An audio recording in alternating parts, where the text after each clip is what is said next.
Assalamu alaikum. Hormatly көрермандар, бүгін мен өзімнің каналымда дагы bir долбоор баштадык. Кыргызстан халал индустриясын өнүктүрүү борборунун кызматкерлери биз менен иштеген көрүнүктүү, атактуу халал продукция чыгарган ишканалардын ишин көрсөтөлү дедик. Тагыраак айтканда, кайсы жерде кандай мүмкүнчүлүк бар, кайсы жерде коркунуч бар, кайсы продукциянын кандай учурда харам болуу тобокели бар, ушулар жөнүндө линиянын өзүндө камераны өчүрбөй, монтажы жок, түз алып көрсөтөлү дедик. Бүгүн биз ыраазыбыз. Көптөн бери биз менен иштешкен Al-Halal деген фирма бар, технологу мына досубуз Нурлан бизге жардам берүүгө макул болду. Азыр мына ушул жерден баштап, биз кийинип даяр келдик, убактыңыздарды албайлы деп. Ушул жерден баштап болгон бир 10-15 мүнөттүн ичинде биз ушу Al-Halal деген колбасалары чыккан цехти кыдырып чыгабыз. Жана ушунун жүрүшүндө Нурлан экөөбүз кайсыл жерде колбасада харам болуу коркунучу бар, жана Al-Halal колбасасы мындан кантип кутулган бул арамдардан, ушул жөнүндө учкай сөз кылып кетебиз. Халал өндүрүшү өзү Куранга ылайык болушу керек. Куранда халал боюнча эки өкүм бир келет. Халалан тойибан дейт, халал болсун, уруксат берилген болсун. Экинчиси тойибан, кооз же болбосо мындай айтканда таза болсун дейт. Ушу эки нерсе халал стандартында чогуу келет. Биздин кийинип турган кийимибиз мына ошол стандарттын талаптарынын бири. Тамак аш коопсуздук талабы да ушул. Керек болсо сакалга да маска тагыш керек. Ошондо талап кылышат. Ошондо мен маскада болуп, маска кийип сүйлөйм, бираз мындай үнүм жакшы болбосо капа болбойсуңар. Анда кеттик, камераны өчүрбөйбүз, иштейбиз. Бисмилла. Кеттик.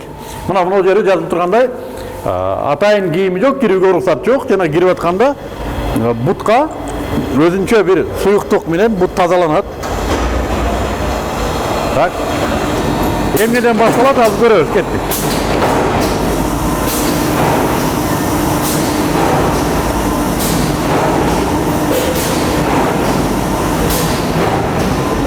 Assalamu alaikum. Birinci mesele et. Bugün mına uy eti atay özünçö halal sertifikatı var. Uy yolsam koy etin alып келе турган мекемелер менен иштейт. Бул фирма уй эти кантип халал сойлат ал жөнүндө өзүнчө бир тасма кылабыз. Но бүгүн биз колбаса жөнүндө сүйлөшкөндүктөн уйду сою процессине убакытты өзүнчө бөлөбүз да. Бүгүн мына ушул Торо деген адал сертификаты бар. Мал союучу жайдан алып келинген эт. Булардын өнөктөштөрү эт алып келгендер ушу Тородон сойдуруп келет. Мына халал стандарттын негизинде сойдуруп келет. Жана бүгүн ушул жерге келди. Бул этти мына бул жака которушат. Бул жерде обвалка деп коет. Ушу этти мындай айтканда жиктөө да. Этти жиктөө процесси, сомдоо процесси. Мына жогорку сорттогу колбаса үчүн кетет. Өзүнчө сомдолгон эттер. Мына бул жерде чарымдар, эттин колбасанын сортуна жараша бөлүнүшү. Эң жогорку сорттогу, анан кийин экинчи сорт, биринчи сорт. Анан бул болсо атайын ушу майлуу кыртыштары деликатеске мына буякта жазып атышат. Бул деликатеске кезип алган этти. Деликатес буякта. Деликатес мына азыр көрүп атасыздар, байлап атышат. Бүт барды колдо жасалат. Колдо. Кол менен жасап турган иш. Ошондон баалуу дедиң. Ошон үчүн баасы да кымбатыраак болот. Ооба. Мына сорттолгон эт. Мясорубка дейт. Шундан өткөзөбүз. Мындан ары тузалат. Мына. Бул атайын фарш жасалат ушул жерден. Биринчи арам коркунучу мынагу эттин келишинде. Эгерде туура эмес союлган, адал шарттарына жооп бербеген эт болсо, бүт колбаса өндүрүшү арам болуп эсептелет. Ушул эт биринчи талап биз текшере турган жер ушул эт кандай эт келип атат. Адал союлганбы, же арам союлганбы, туура союлганбы, туура эмес союлганбы? Бул биздин биринчи текшерүү чектүүбүз ушул жер болуп эсептелет. Андан ары кеттик. Мына жерде фаршка туз аралаштырылат. Фарш тузалат бул жерде. Айтмакчы, туздун да сертификаты болуш керек. Ал йоттолгон туз да болуш керек. Йоттолгон мамлекеттик ишканадан өткөн. Азыркы хас системасынын талаптары боюнча жөнөкөй тузду колдонулбайт. Азыр деген нитритно-посолочная смесь деп коет. Атайын стандарттан өткөн декларациясы бар, лабораториялык испытаниялардан өткөн гана туз колдонот. Аны дагы силерге алып келе турган өнөктөштүгүңөр бар келишим менен. Базардан алмай жок. Базардан андай сатылбайт. Ал негизи бизден баягы кыймылчы мамлекеттеринен өндүрүлөт, ошон үчүн только ошол жактан алабыз. Кеттик. Демек берен тузга аралаштырылат. Азыр бул смендин иши буга бүткөндүктөн биз бунун үстүндө көрбөдүк, но бирок бүт фарш ушул жерден туз менен аралашат.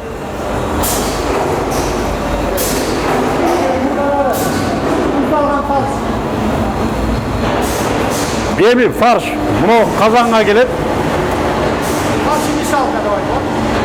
Мына казанга келет. Камераны мага бер.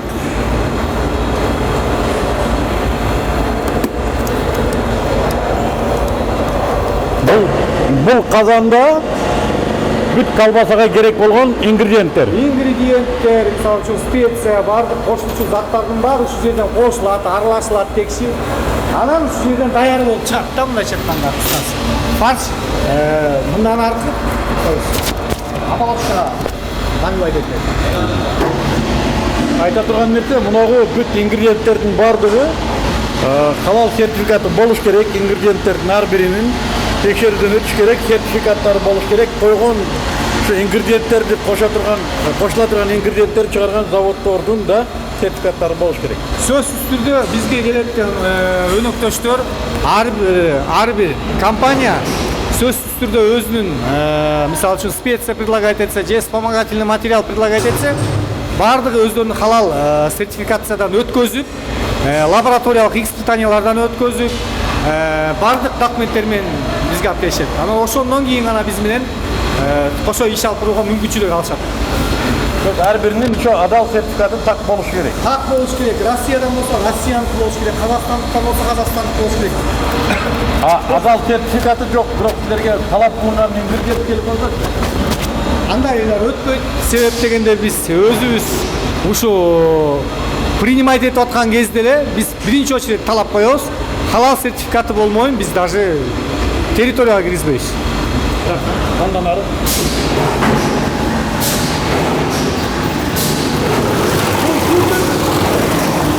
Бул кутер деп коет, бул жерде вареный колбаса жасалат. Мына азыр көрүп атасыңар, фарш даяр болуп калды. Мындайча айтканда бул кутерде 6 бычак бар. Ошол 6 бычак 5000 оборот менен айланат. 5000 аралыгынын ичинде ушу эт ушундай паста түрүнө окшошуп калат да. Бул эми да докторский колбасанын фаршы. Азыр даяр болуп калгандагысын көрүп атасыңар. бул каяка буйлат? Бул азыр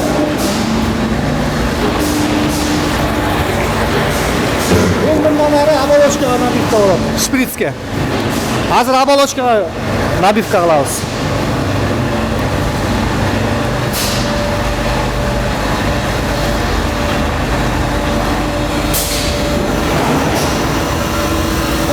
Сосисочный аппарат, линия. Бул жерден мына көрүп атасыңар. Полностью автоматизированный линия бул. Оболочканы оператор только цепкага кийгизип гана турат. Аркы башынан бирөө алып турат. То есть современная линия. Кыргызстанда пока единственный экземпляре, давай айтсак болот. Много оболочка. Оболочка. Ушул арам болушу мүмкүнбү? Жок, бунун дагы халал сертификат деген сертификаты бар. Бирок өндүрүштө арам оболочкалар болушу мүмкүн да, туура? Болушу мүмкүн, бирок биз өндүрүштө андай оболочка менен колдонбойбуз. Биз сертификатталган халал сертификаты бар оболочканы колдонобуз. Демек, колбаса өндүрүшүндө арам оболочкага салыныш да бул чоң проблема. Көптөгөн колбасалар арзан, баасы арзан жана белгисиз жактан алынган оболочкаларга колбасасын куят.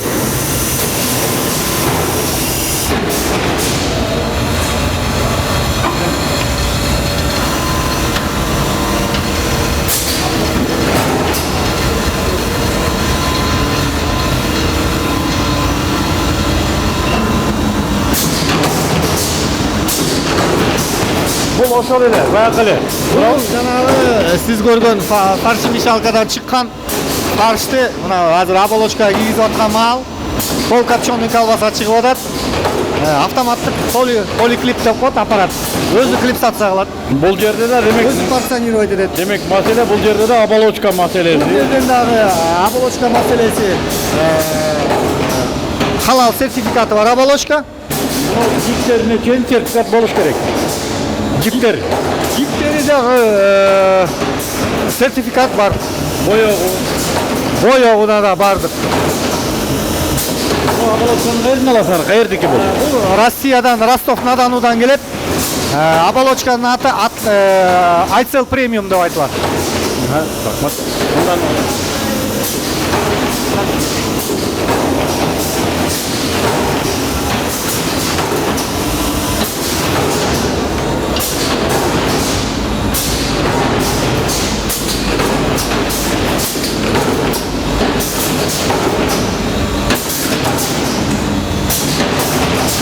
Bu жерден de уже копченый колбаса bir türü чыгып атат. Көрүп атасыздар өзүңүздөр. Бул да оболочка, жанагы мен айткандай Aysel Premium бирдей оболочка. Айырмасы жок. Буну менен бул экөө бирдей. Бұл емеге кетеді, копченияға кетеді. Мындан ары колбаса бышат, каптып кетилет, андан башка да бул термический отделение деп коебуз. Бул азыр көрүп атасыңар, душтун астында уже муздап, бышып сосискалар чыкты. Азыр мындан ары упаковкага кетет.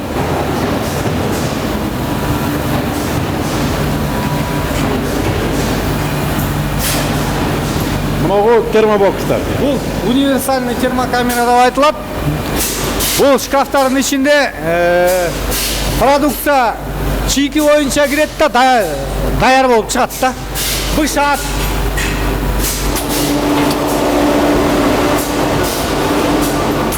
Азыр бул ушул убакта пар менен бышып атат сосискалар. Мына бир 20 мүнөттүн ичинде бышып чыгат.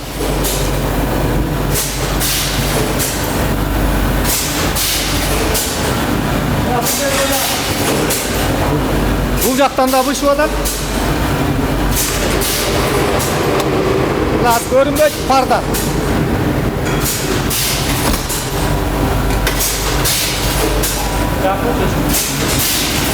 Бұл даяр продукция. Даяр продукция. Мұздатқычы. Муздатқыч, холодильник. Мына көрүңүздөр алыстан. Сосискалар. Қанша градус температурада? Бул жерде 4 градус температура кармалат, плюс 4. Қанша уақытта? Бул негизи бул жерде мисалы үчүн бүгүн дайын болсо эртең упаковкаланат. Же болбосо упаковкасы жоктор эртеңки күнү сатылат уже. Өзі тұру нормасы бар мı ушундай жерде? Негизи деген 24 саат. Биягы даяр продукция сыртқа кетет. Мындан ары упаковкага кетет. Торғаны кетет, торғандан. Алан, Нұрла, мен мындай саға тұрады, баяғы интернетте емес жүрбейді, сатмалар жүреді да. Уй, ешек, ечки, аттың бардығын эле салтырып биремеге. Анан кейін ошонун бардығын колбаса кылат деген лента жүрөт да. Эми мен андай ой пикирден өтө алысмын, ишенбейм дагы. Той салып жалган. Мен жалган деп эсептейм. Себеп дегенде деген эми баягы адам баласы болгондон кийин баарынын эле өзүнүн жеке адамдык сапаты бар болуш керек деп ойлойм. Анан ошол сапаттардын негизинде деле мен ойлойм эч ким колдонбойт деле деп. Эгер ошону колдонсо, колбасага мындай бир технологиясына туура келген учуру болот. Мен аны айта албайм. Колдонуп көрбөгөндөн кийин мен аны айта албайм. Мен угамда колбасанын технологиясы аябай оор. Оор, абдан оор. Мене бир ашта кошулса, Жарылат, кычып кетет, ачып кетет. Көп нерсе бар да, көп маселе бар. Мисалы үчүн, ушул жерден фарш жасап атканда эле бир тузун бир кичине көбүрөөк коюп койсо, же болбосо наоборот кем салып койсо, уже даамы башка болуп калат. Жана татымалдарды кичине бир 50 грамм, 100 грамм көбүрөөкчө ашыкча кемче салып койсо, уже даамы да өзгөрүп калат. Ошондой эле бышып атканда, копчение болуп атканда, мисалы үчүн бир 5 мүнөткө копчение көбүрөөк болуп калса дагы болбойт, кем болуп калса да болбойт. Ар бир процесстин өзүнүн убактылуу коюлган режимдери бар, нормалары бар, ошо менен жасаш керек баарын. Жыйынтыкта демек, урматтуу көрөрмандар, колбаса өтө чебердикти талап кылган өндүрүш. Адал колбаса андан бетер өтө катуу көзөмөлдү талап кылат. Кийим, керек болсо сакалды да жаап, мына иштегендердин бардыгы чачы, сакалы бүт жабылып иштейт. Ушундай тазалыкты жана адалдыкты талап кылган өндүрүш. Демек, колбаса өндүрүшүндө 2-3 жерде арам кошулуп кетүү коркунучу бар. Эң негизгиси эт арам болушу мүмкүн. туура эмес союлган эт болушу мүмкүн. Кошулмаларда туура эмес тастыкталбаган кошулмалар кошулуп кетиши мүмкүн жана жанагы орогон оболочкасы да арам болушу мүмкүн. Биз адал колбасаларды берген сертификаттарыбыз именно ушуларды биз алып, булары жок, бүт сертификаты бар эт, сертификаты бар кошулмалар, бүт кошулма. Бир колбасага канча кошулма коштолот? Бир канча түр?